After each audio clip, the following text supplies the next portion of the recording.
O maior milagre que pode acontecer na vida do homem é a salvação. O ser humano precisa ser transformado e salvo pelo poder glorioso do Evangelho, já que o Evangelho é poder, poder salvífico, poder para a salvação e de todo aquele que crê.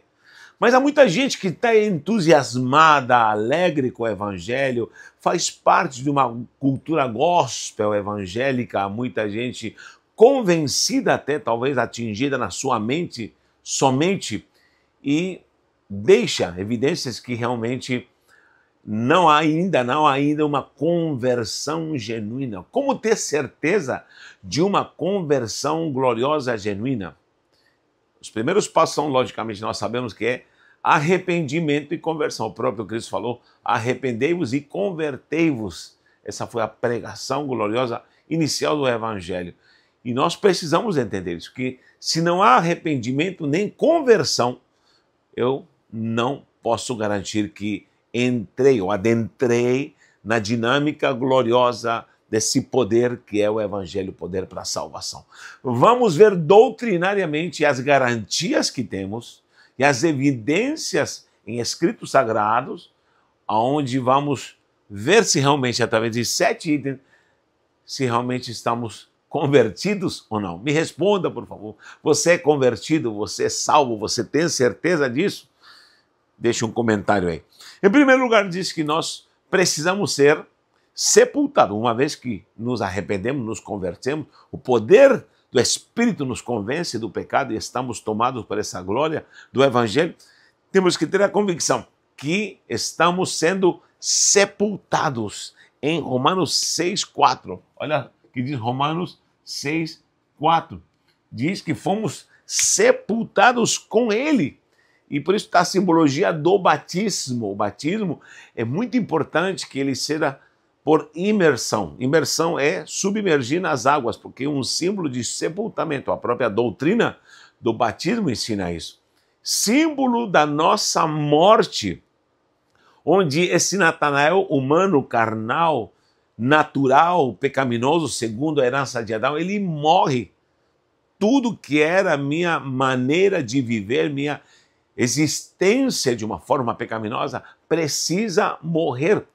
E aviso já, se alguém está te dando um evangelho coaching de modalidades aí para poder ter uma vida à la vontade, uma vida alargada, uma vida de regalias aqui nessa terra somente, ou está te dando caminhos, ou talvez alternativas para você simplesmente mudar um estilo de vida terreno, principalmente com conveniências as quais normalmente são baseadas em matéria, em riquezas humanas. Não estou dizendo que o Evangelho não transforma uma pessoa para que ela possa ser próspera. Sim, pode haver prosperidade, mas não é somente isso. Tome cuidado quando não estão te pregando o Evangelho de sepultamento, quando você morre. Só podemos enterrar um que já morreu, um defunto que já morreu, que vai ser levado à cova, e aqui diz que somos sepultados juntamente com Cristo. E aí sim, podemos ter a certeza que nascemos de novo, vamos às águas batismais, simbologia do nosso sepultamento, esse sacramento santo, e logicamente fazemos votos de uma nova vida. Temos a certeza que o maior milagre aconteceu dentro de nós e fomos sepultados. Ou seja, automaticamente quando uma pessoa ela recebe a Cristo e tem a certeza que ela foi transformada por esse poder salvífico, ela morre para essa vida. Logicamente haverão processos de libertação, processos de transformação, o próprio discipulado virá, sabemos disso, por favor. Mas essa pessoa já não é mais a mesma, ela precisa ir ao túmulo, sepultado, querido, sepultado, não vivo mais eu, mas Cristo vive em mim, falava Paulo. Acabou. Mas vamos ficar no sepulcro, vamos ficar no túmulo? Não. Somos ressuscitados. Por isso o Evangelho tem uma virtude que é atemporal. Ou seja, hoje eu posso estar recebendo, hoje, nessa data, dia 23 de novembro de 2025, eu estou gravando esse vídeo. Agora, Se eu recebo a Cristo hoje, automaticamente eu sou levado espiritualmente numa dimensão atemporal, sou levado à morte, ao túmulo de Cristo e sou levado a essa morte. Ou seja, quando Cristo literalmente estava morrendo, estava acontecendo um milagre onde, tanto para o passado como para o presente, a morte de Cristo estava atingindo aqueles que realmente eram de Deus, iriam ser salvos. Aqueles que já eram de Deus no passado e aqueles que iriam ser salvos. Então, a temporalidade se manifesta numa dimensão sobrenatural. Eu sou levado ao túmulo e é algo espiritual, logicamente, é algo espiritual, não é algo literal, porque esse túmulo já está vazio, mas é algo espiritual, é o sacrifício em si, a morte em si de Cristo.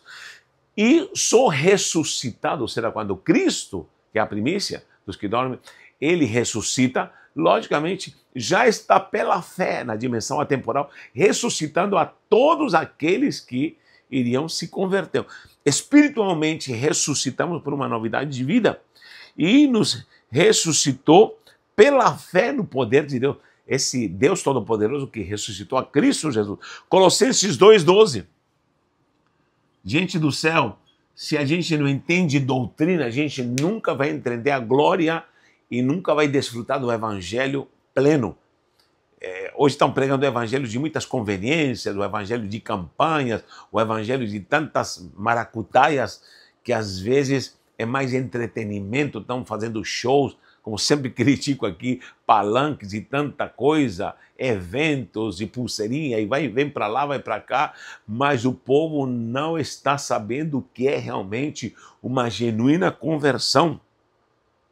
Será que onde você congrega, me responda, será que está sendo pregado o evangelho? Eu creio que sim, porque há muita gente santa, há muitos homens santos ainda, há muitos que não se curvaram a Baal, há muitos que não beijaram o seu pé, há muita gente que ainda prega o evangelho na sua originalidade. Isso é glorioso. Não estou dizendo que o evangelho não vai tratar muitos assuntos. Eu estou gravando, por exemplo, uma aula de psicologia e muita gente falando, olha, a psicologia é do demônio. Não, querido. Toda a ciência é de Deus, física é de Deus, matemática é de Deus, arquitetura é de Deus, as medidas, as dimensões humanas, qualquer coisa do universo é de Deus, a alma do homem é de Deus. Todo estudo pode ser levado ao padrão bíblico. Por quê? Porque a Bíblia é a palavra de Deus e fala de tudo, de todas as ciências, porque o Criador de toda ciência é o próprio eterno, desde o terreno, desde o universo até o celestial. Aleluia, isso é maravilhoso. Então não feche sua mente. Precisamos entender isso, que vamos atingir muitas coisas, mas precisamos ter a convicção que vamos ressuscitados em Cristo. Isso também regenerados. O que é isso? É uma nova genética. Você não vai ter mais a genética do teu pai, da tua mãe, espiritualmente.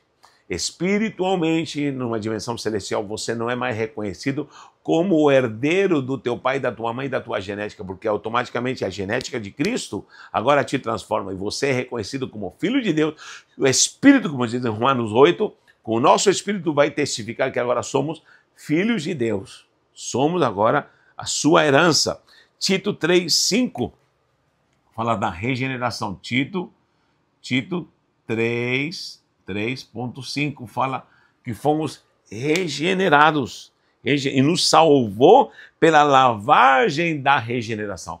Usa até alegoricamente a palavra lavagem, como querendo dizer, você é lavado daquilo que é maligno, porque a genética sua, do seu pai, da sua mãe, é pecaminosa, é maligna. Talvez tua família era muito bonitinha, mas é pecaminosa.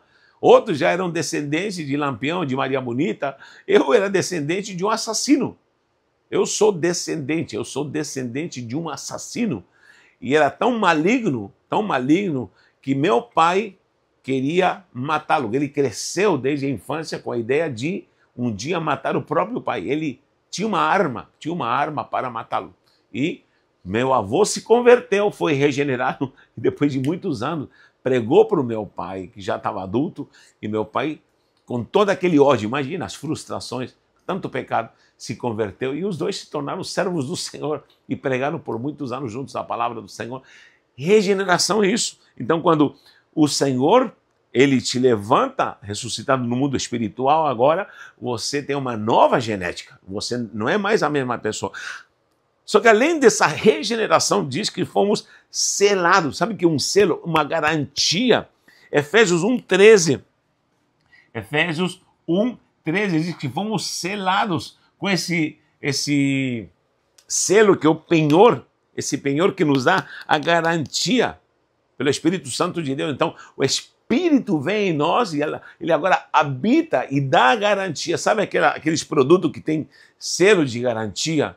Qualquer coisa oficial tem que ter um selo de garantia, porque oficializa e corrobora que esse produto é original. A originalidade daquilo que aconteceu na sua vida é confirmada com o Espírito Santo quando começa a habitar em você e te dá um selo, esse penhor glorioso, onde você é convencido, não é convencido, a palavra é muito fútil, mas ele te estrutura na tua mente, no teu coração, para você saber em plenitude que você agora é uma nova criação de um filho de Deus. Então eu tenho o selo, e aí virão os dons espirituais, virão a ação gloriosa do ministério, virá tanta coisa preciosa chamada espiritual para exercermos a missão de igreja aqui na terra, independente de quem seja, grande e pequeno, grego, judeu, seja quem for, que o recebeu agora, pode ser selado pelo Espírito.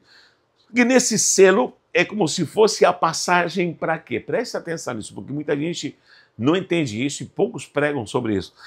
Para que possamos ser transportados. Sabia, quando você se converte, você é teletransportado, sempre falo sobre isso.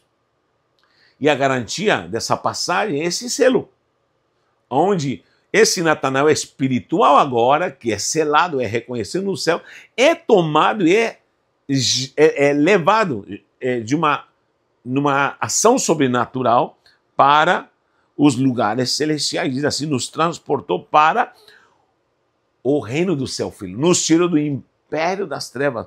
Colossenses 1, olha esse versículo aqui, eu gosto desse versículo, Colossenses.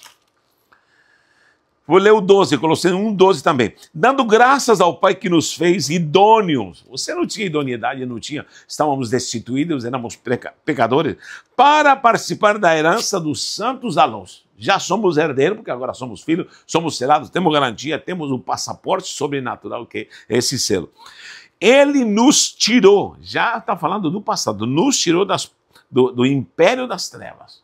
Sempre digo, não existe reino das trevas.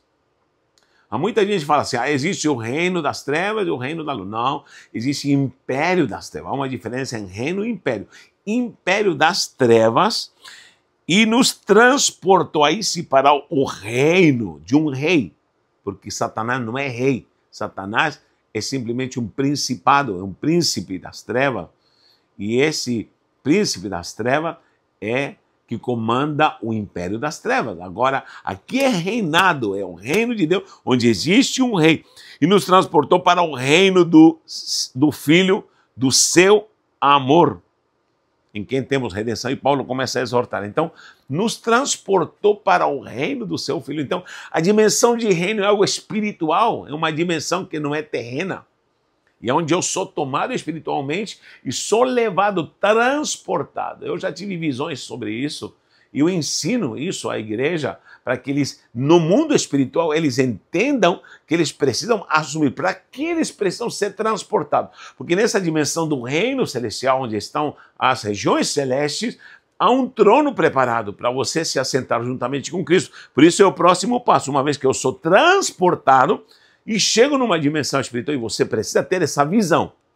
E é algo espiritual, não é humana, não é carnal. É uma visão espiritual e você tem que ter essa experiência de entender, para que se abra, né, os olhos do teu coração, como diz Paulo em Efésios, e você vai ser assentado. Efésios 2, 5 ou 6. Transportado, vou anotar aqui, transportado é Colossenses 1:13. Colossenses 1:13. E quando chegamos nessa dimensão, vamos ao trono do eterno. Vamos ao trono glorioso do rei. Yeshua HaMashiach, que controla, porque dele, por ele, para ele são todas as coisas. Ele governa tudo e nos faz assentar. Efésios 2, 5 ao 6. 5 ao 6. Efésios 2, 5 ao 6. É isso? Meu Deus, estou falando, às vezes falo espanhol misturado com português.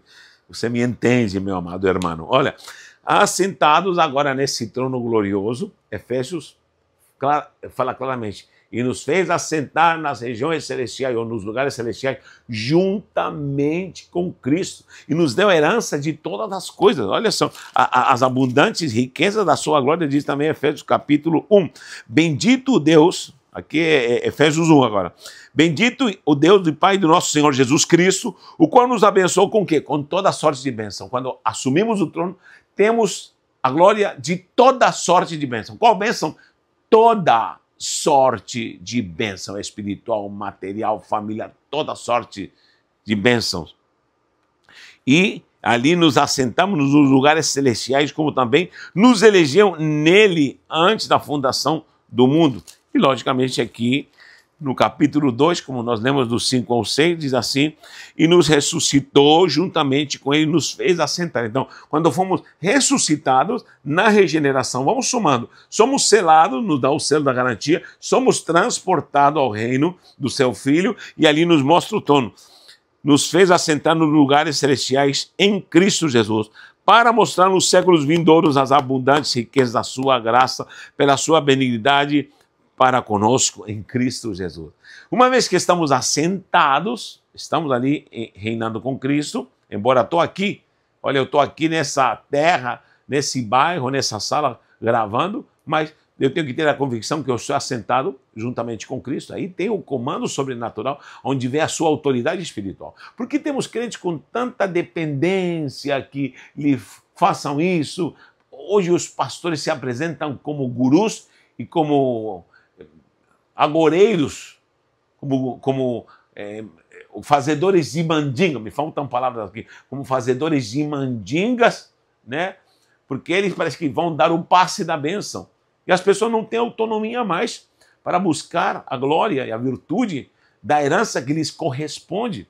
Eu sei que temos, porque eu sou pastor e eu pastoreio aqui uma igreja abençoada para a glória do Senhor. Agora preste atenção. Cada um tem que ter sua independência espiritual e devemos pastorear, devemos ser pastores segundo a vontade do Senhor e devemos acatar os nossos pastores com certeza. Porém, você não deve ser um manipulado que recebe tapa para lá e para cá, ou tem que participar da campanha tal e tem que fazer isso, aquilo, essa mandinga tal, porque você não vai alcançar a bênção e A, B, C, D. Não, querido. Não confunda isso. Nós precisamos ter vida de comunhão como igreja, obedecer o que é o ministério, porém precisamos ter uma independência, uma ligação direta com o trono e precisamos ter essa conexão, a não ser com Cristo, que é o único mediador, e agora estamos em Cristo, assentados juntamente com Ele, meu Deus, nas regiões celestes. Preste atenção nisso. E uma coisa que ainda vai acontecer, estando nessa condição aqui, do 1 ao 6, você, podemos dizer que tem a garantia da sua salvação, para que um dia sejamos, isso aqui no futuro, glorificados. Romanos 8,17.